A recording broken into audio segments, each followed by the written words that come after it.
하나님의 말씀은 요한복음 13장 3절부터 11절까지를 교독하시겠습니다.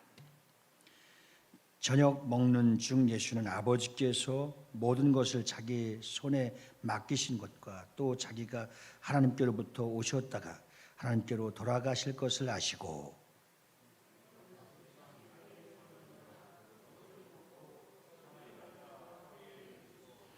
이에 대야에 물을 떠서 제자들의 발을 씻으시고 그 두르신 수건으로 닦기를 시작하여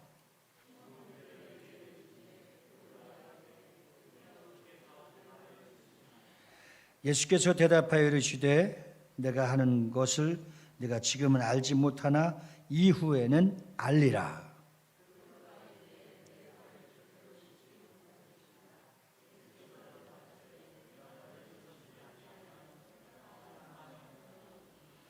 시몬 베드로가 이르되 주여 내 발뿐 아니라 손과 머리도 씻어 주옵소서.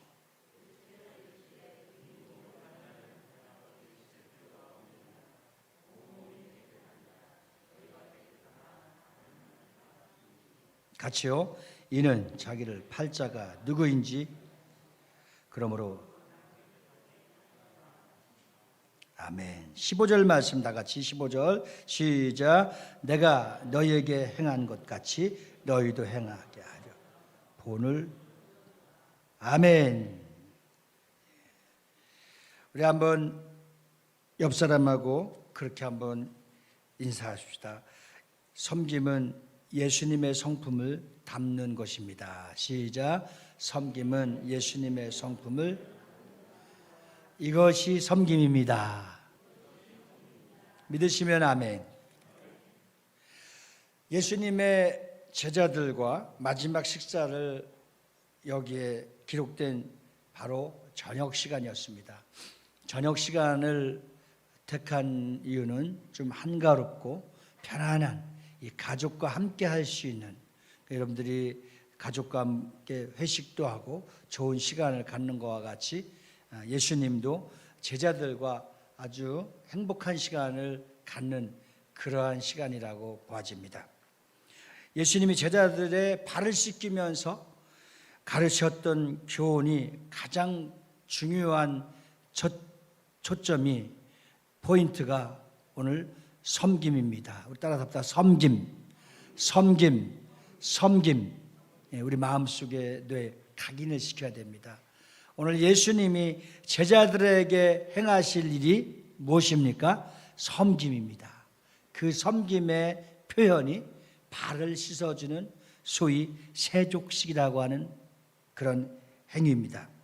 예수님의 사랑의 본을 보여 섬김을 보여준 것이 결국 이 봉사, 소위 남을 위해서, 내가 사랑하는 제자들을 위해서, 나와 상관 있는 사람들을 위해서, 소위 가장 사랑하고 귀한 자들을 위해서 베푸른 그 섬김이 바로 세족식입니다.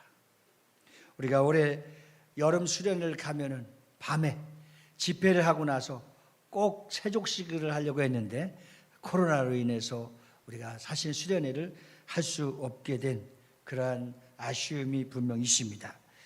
그래서 예수님의 사랑의 본을 보인 섬김은 겸손과 섬김의 봉사가 소위 제자들의 발을 씻어준 행위입니다. 예수님과 제자들이 특별한 관계를 또한 누리는 것입니다. 그래서 베드로는 가장 수제자라고 하고 사랑을 받고 누가 봐도 예수님의 최고 가는 제자라고 한다면 베드로일 것입니다. 그런데 베드로는 미안한 마음이 있었는지, 아니면 찔리는 마음이 있었는지, 아니면 너무나 그 어르신께서 이런 일을 행하는 일에 대한 부담감이 있었는지, 그 겸손한 것인지 잘 분간이 안 가는지 내 발을 씻는 것은 사양이 있습니다. 그런데 예수님이 오늘 이 말씀을 잘 여러분들이 되새김하면서 또 예수님과 우리와의 관계, 교회와 이 공동체의 지체와의 관계, 따라서 합시다. 그리스도는 비전교의 머리시오 그의 몸의 지체는 나이다. 이 관계를 알아야 돼, 관계. 그래서 예수님 분명히 그랬어요. 베드로가 이르되, 예수께서 대답하여 이르시되 내가 하는 것을 내가 지금 알지 못하나 이후에 나리라. 그죠? 제자들에게 베드로가 이르되 8절에 내 발을 절대로 씻지 못하리이다. 예수께서 대답하시되 내가 너를 씻어주지 아니하면 내가 나와 상관이 없느니라. 오늘 예수님과 상관이 있으려면 예수님의 섬김의 세족에 동참해야 되는 것 같이, 오늘 여러분과 주님과 여러분과 우리와의 관계가 확실하게 형성되어서 그분은 왕이시고 우리는 자녀인데 그 왕의 권세를 통하여 우리에게 행하시고자 하는 이 세족식에 순종하는 것도 역시 섬김의 본을 보이신 주님의 성품을 닮아가는 것입니다. 오늘 진정한 섬김은 예수님이 제자들의 발을 씻기는 세족식은 누구든지 다른 사람들의 발을 씻겨줄 수 있는 우리에게 또 하나의 미션을 삼아주신 겁니다.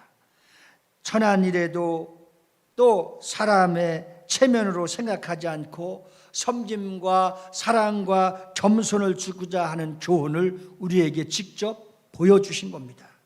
그래서 13장 34절에 보면 우리가 사랑받은 것 같이 서로 사랑하라. 이 서로 사랑이라고 하는 연합체를 주신 겁니다. 그 연합체를 통해서 하나로 일치되게 하신 겁니다. 주님과 상관 있는 제자들은 발을 씻음을 받고, 그래서 또 이 철딱성이 없는지 베드로는 머리도 감겨주시고 몸도 목욕시켜달라고 그랬죠. 그러나 우리는 죄사함을 받아서 한번 구원을 받았으면 주님 오시는 그날까지 구원이 왔다 갔다 출장 다니는 것이 아니라, 때로는 세상에 가면 없는 것이 아니라 그 구원, 천국은 우리 마음에 주신 것입니다.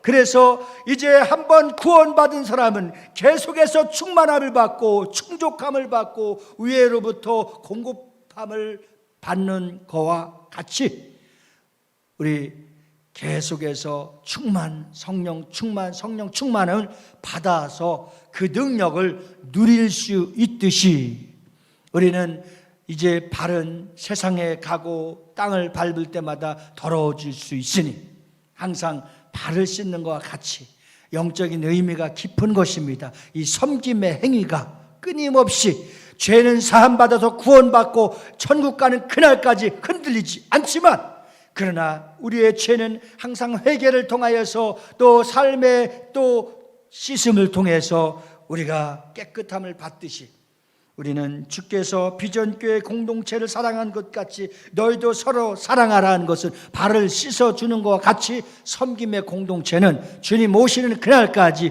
어떠한 천한 일까지도 다 참여해서 주님의 봉사와 내 이웃을 내 몸과 같이 사랑하라 하시는 것처럼 가장 큰 계명이 하나님을 사랑하고 이웃을 사랑하는 그 동참하는 행위에 하나님의 사랑을 본받을 수 있는 여러분들이 다 되어지기를 주님의 이름으로 축원합니다. 오늘 복음서에 보면 예수님이 이 땅에 오신 목적을 정확하게 설명하고 있습니다. 그래서 오늘 본문 말씀 이전에 또 다른 이제 누가복음이나 마가복음에도 비슷한 말씀이, 이런 대목이 두 가지 큰 목적을 발견합니다. 하나는 구원이고 또 하나는 섬김입니다. 그래서 누가복음 19장 10절에 보면은 인자가 온 것은, 예수께서 이 땅에 오신 것은 잃어버린 자를 찾아 구원하려 함이니라. 예수님이 이 땅에 오신 것은 여러분들의 영혼을 구원시켜 주시기 위해서 오심을 믿으시면 크게 확신을 갖고 아멘 합시다. 아멘이십니까? 자, 그리고 마가복음 10장 45절에는 인자가 온 것은 섬김을 받으려 함이 아니라 도리어 섬기려 하고 자기 목숨을 많은 사람의 대속물로 주려 함이니라. 아멘이십니까? 그러면 섬김은 죽기까지, 십자가의 대속물로 죽기까지, 그래서 그분은 이 땅에 오셔서 십자가의 대속물로 죽으시고 뭐를 확증했습니까? 그리스도의 사랑을 확증한 바 되신 겁니다. 믿으십니까? 자기 목숨을 많은 사람들에게 대속물로 주시기 위해서. 이 두 구절에 예수 그리스도의 오심이 분명한 목적이 드러나고 있습니다. 구원하고 섬기는 일입니다. 예수님이 오신 목적이 어떤 목적이라고요? 구원하고 섬기려고. 다시 한번 예수님이 이 땅에 오신 목적은 구원하고 섬기려고. 누구를? 나를. 이것을 주님과 나와의 관계가 생각만 해도 우리는 얼마나 기쁘고 감사하고 고마운 일입니까? 오늘 우리가 예수 그리스도를 만난 그를 따르는 이 제자가 되었다는 사실은 우리가 할 일이 또한 두 가지가 바로 있는 것입니다. 그것은 잃어버린 영혼을 구원하기 위해서 전도하는 일, 그리고 예수 그리스도의 본을 따라 섬기는 일, 이렇게 정확하게 우리에게 미션을 주고 있잖아요. 그래서 우리는 영혼을 사랑하되 어떻게 사랑하느냐? 내 몸과 같이 사랑하라.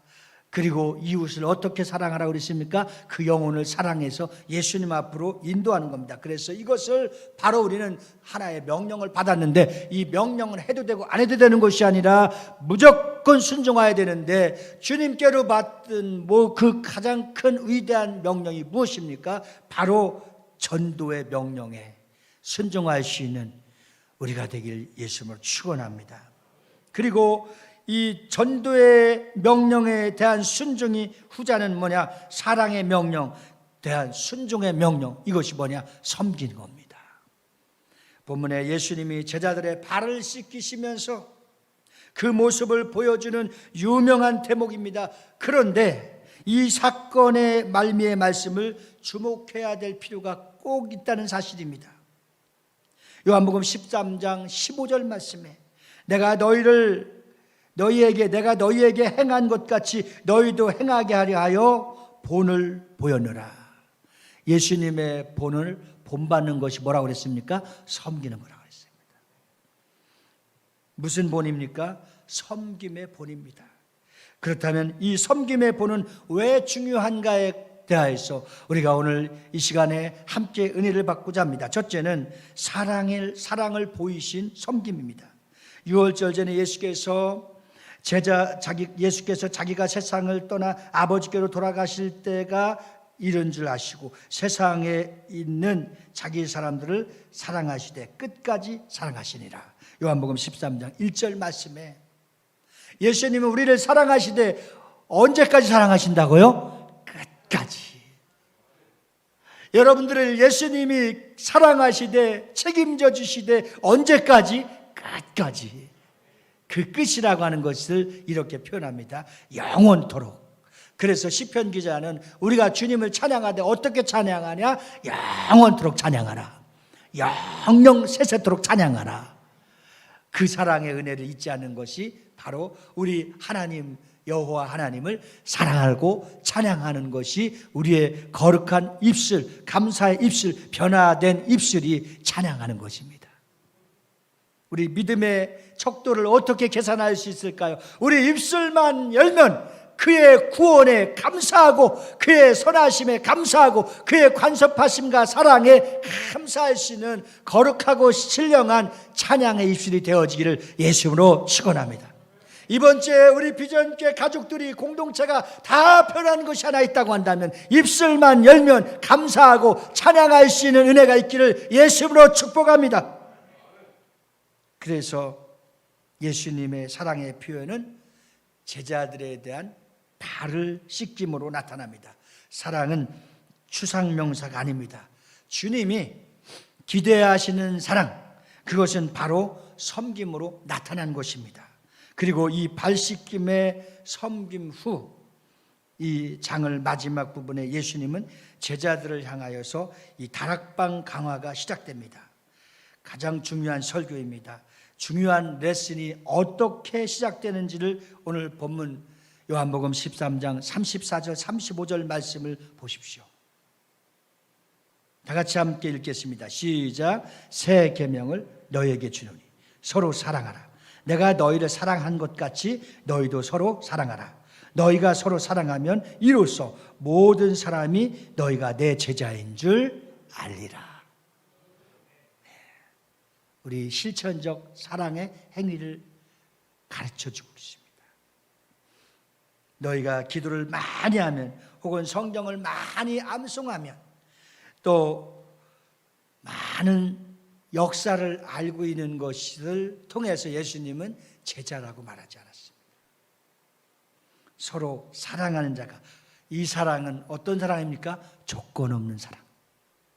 그래서 우리는 참 위대한 그 한 학자가 있는데, 프랜시스 쉐퍼라고 하는 박사가 있는데, 사랑은 바로 그리스도의 제자 된 배지라고 했습니다. 주님은 우리에게 사랑한다고 제안한 것이 아니라 명령하신 것입니다. 그 명령의 배지가 우리가 여기에 무엇을 상징하듯이 섬김으로, 사랑으로 우리 얼굴에 그리스도의 사랑이 써 있어야 되는 것입니다. 사람은 가장 서로 얼굴을 마주치고 눈을 마주칠 때 느끼는 것이 저 사람이 날 미워하는가, 사랑하는가, 관심을 갖고 있는가, 무엇인가 나에게 주고자 하는 메시지가 있는 것을 누구나 알게 됩니다. 짐승도 알게 됩니다. 강아지도 알게 됩니다. 닭도 알게 됩니다. 소도 알게 됩니다. 주인이 무엇을 가져와서 나를 줄 것인지 안 줄 것인가 알고 있듯이 그리스도의 사랑을 본받고 섬김의 사랑이 충만해 있으면 그 얼굴과 입술의 증언을 통해서 모든 사람을 만나면 저분이 나에게 무엇인가를 던져주고 싶은 것이 있는데 그 던져주고 싶은 것이 무엇일까 하는 모든 사람들의 관심을 갖고 경청을 하고 있다고 합니다. 그런데 그리스도의 사랑이 준비되지 않고 섬김의 은혜가 내 마음속에 있지 않으면 누구에게 줄 수가 없는 것입니다. 그리스도의 섬김이 오늘 이 레슨 요한복음 바로 13장 34절 35절에 새 계명을 너희에게 주노니 서로 사랑하라. 내가 너희를 사랑하는 것 같이 너희도 서로 사랑하라. 너희가 서로 사랑하면 이로써 모든 사람이 너희가 내 제자인 줄 알미라.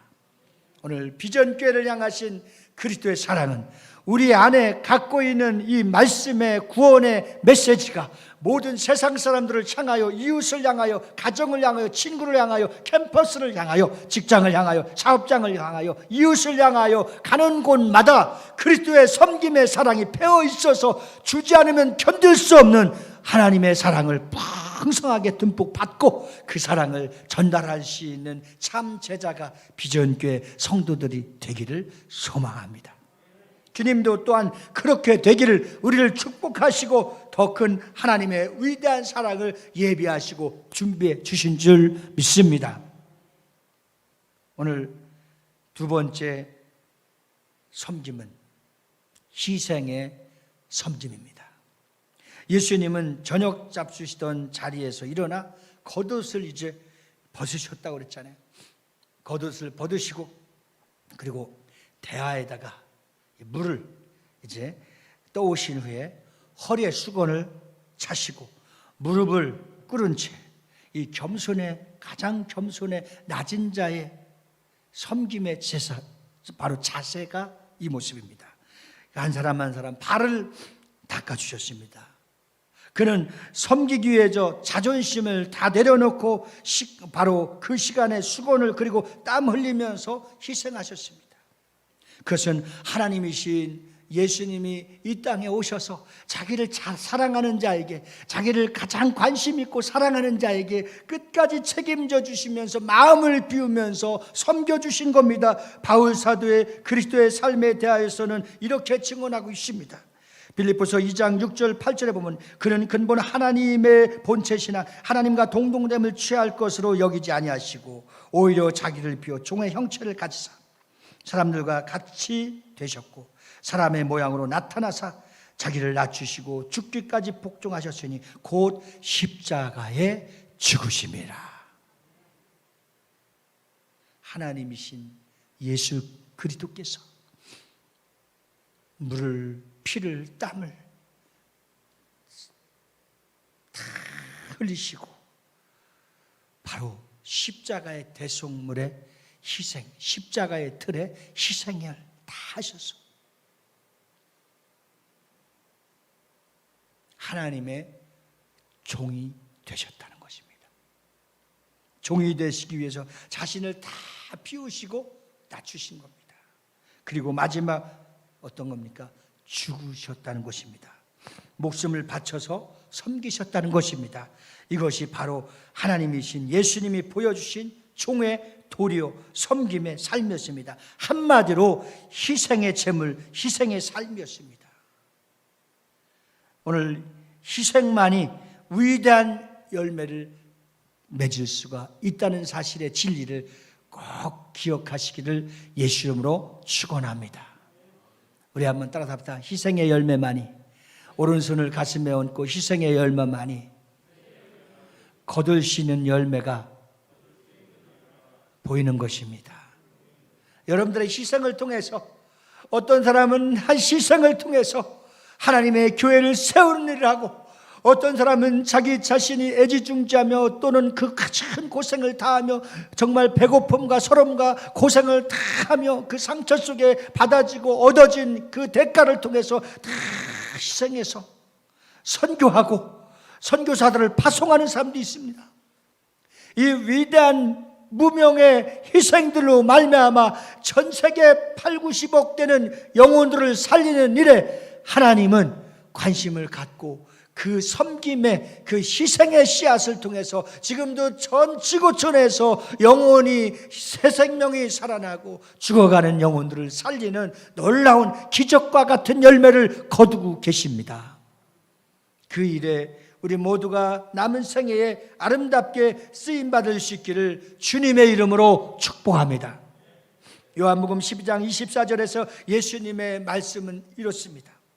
내가 진실로 진실로 너에게 이르노니 한 알에 밀이 땅에 떨어져 죽지 아니하면 한 알 그대로 있고 죽으면 많은 열매를 맺느니라.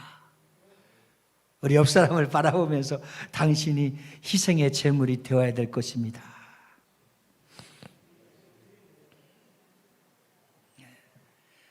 그런가 하면 다른 생각을 갖고 너나 뒤져. 희생은 한 알의 밀알이 되어 땅에 죽는 겁니다. 우리 비전교회를 향하여 어느 누군가 희생하면 우리 비전교회 위대한 하나님이 주신 지상 명령이 세계 땅끝까지 21세기 세계를 선교하라고 축복하신 꿈이 반드시 이루어질 줄 믿습니다. 우리가 하지 못해도 그 일을 할 수 있는 사람을 주님은 분명히 예배해 놓아 주셨다는 사실을 기억하시면서 쉬지 않고 기도할 수 있기를 바라는 것입니다. 우리는 예수님처럼, 그래서 내가 너희에게 행한 것 같이 너희도 행하게 하려 하여 본을 보여노라. 우리는 예수님처럼 십자가의 목숨을 내놓는 희생을 하지 못한다 할지라도 우리는 참으로 영혼을 위해서, 주님이 피값을 세운 교회를 위해서 마음껏 군부대에 가서, 시에라온에 가서, 그 캄보디아에 가서, 괌에 가서, 또 이제 베트남과 태국에 가서 우리가 동역하고 있는 선교사들이 참 많습니다. 그 선교사들을 감당해주고 우리는 총을 지원해주고 폭탄도 지원해주고 복음의 핵심을 뿌릴 수 있는 핵무기도 지원해줘서 그들은 최전방에 가서 열심히 싸워서 돌아오지 않고 계속 싸워서 이 복음이 막힌 곳에도 뚫려지게 하시고 또 죽은 영혼들이 새 생명의 희생을 통해서 살아나게 하는 그런 역할을 잘 감당하는 비전교회가 되기를 희망합니다. 그래서 우리는 예수님처럼 십자가의 목숨을 내놓는 희생을 통하여 본받은 것처럼 우리도 그 섬김의 희생이 필요한 겁니다. 아름다운 희생입니다. 거룩한 희생입니다. 행복한 희생입니다. 오늘 우리는 그래서 죽어야 되는 겁니다. 마지막 예수님이 가장 멋진 섬김은 어떤 것이냐? 나눔의 섬김입니다. 예수님이 제자들의 발을 씻기신 후에 이제 14절의 말씀에 보면 잘 한번 기억해 보십시오. 오늘 본문의 14절 말씀, 내가 주와 또는 선생이 되어 너희 발을 씻었으니 너희도 서로 발을 씻어주는 것이 옳으니라. 자, 이제는 발을 어떻게 씻어준다? 서로 씻어준다. 서로 섬겨준다. 서로를 높여준다는 것입니다.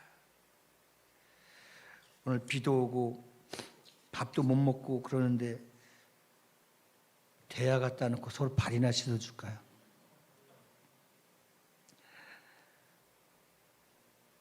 서로 씻겨준다는 것, 이것을 다른 말로 표현하냐면 서로 나눠준다는 거예요. 나눔.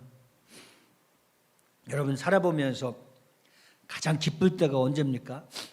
형제나 권사님이나 집사님 서로 냉면이라도 섬겨주고 돈가스라도 섬겨주고 서로 식사를 섬겨주고 서로 그 아이스크림이라도 하나 섬겨주면 그게 참 마음이 열려지고 참 고마움을 느껴지지 않습니까?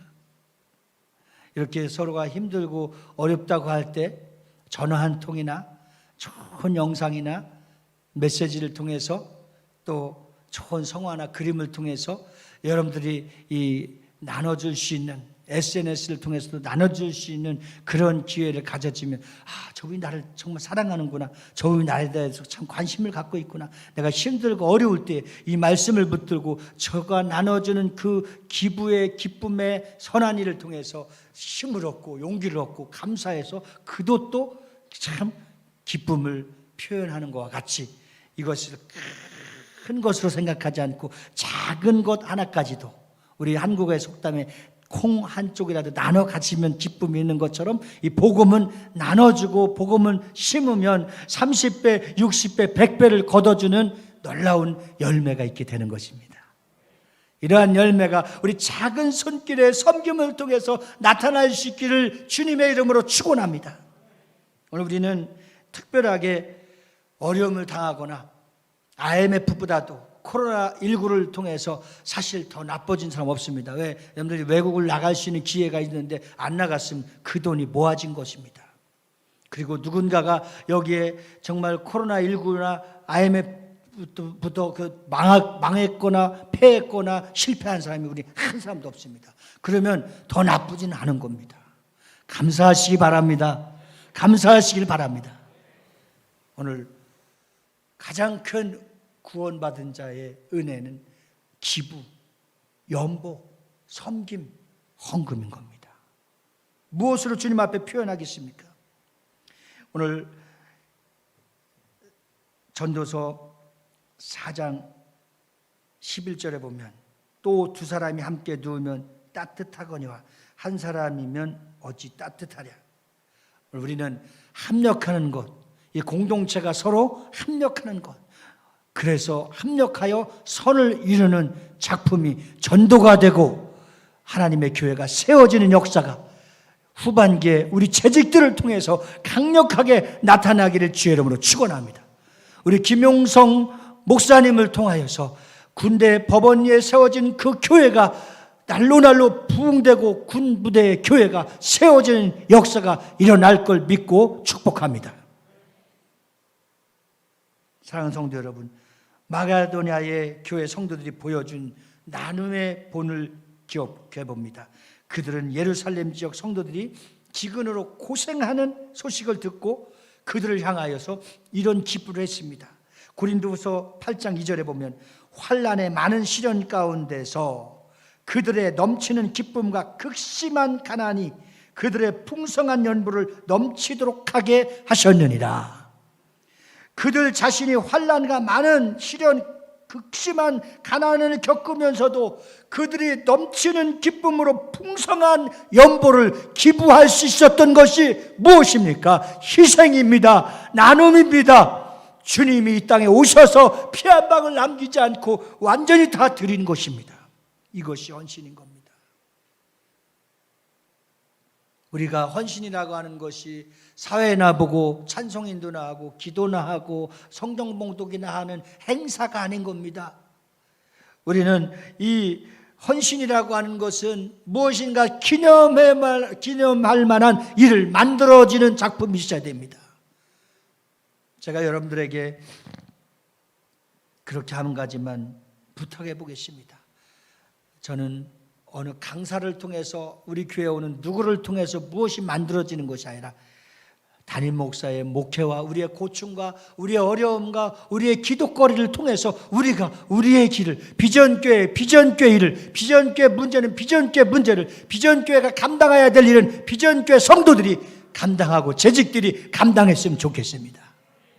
우리가 1층과 3층에 좀 나쁜 이웃을 만나서 참 가중되는 그 이행금 강제 이행금을 내야 됩니다. 근데 참 다행히 작년하고 올해는 좀 낮아졌습니다. 계속 낮아진다면 감사했는데 잘 모르겠습니다.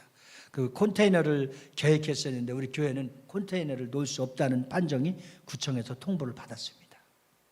그러니까 어떻게 보면 써야 되는 상황이고, 한 권사님은 너무 마음이 아파갖고 고생하고 저 좁은 곳에서 고생하는데 저것을 철거해버리면은 이 더울 때 추울 때 어떻게 하느냐고 권사님은 한 부분을 책임지기로 했습니다. 이제 남은 부분이 위에 350만 원입니다.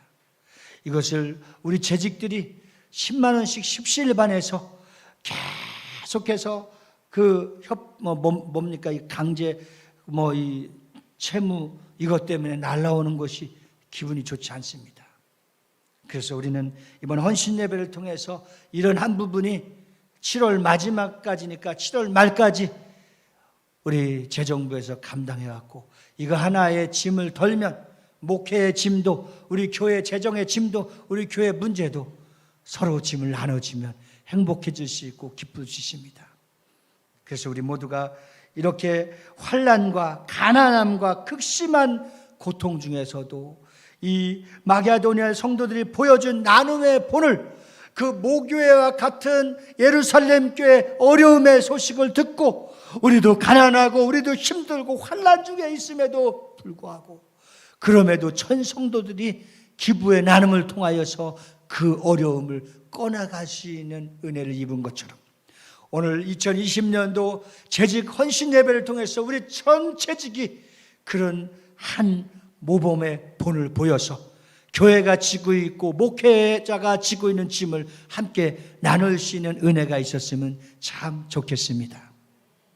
오늘 여러분 모두가 정말 하나님의 거룩한 은혜가 우리의 모든 성도들이 하나님의 뜻 가운데, 하나님의 사랑 가운데, 은혜 가운데 나누어져서 남을 도와주고 나서도, 기부하고 나서도, 연보하고 나서도, 헌금하고 나서도 내 마음이 더 큰 기쁨이 있는 그러한 은혜가 있기를 주님의 이름으로 축원합니다.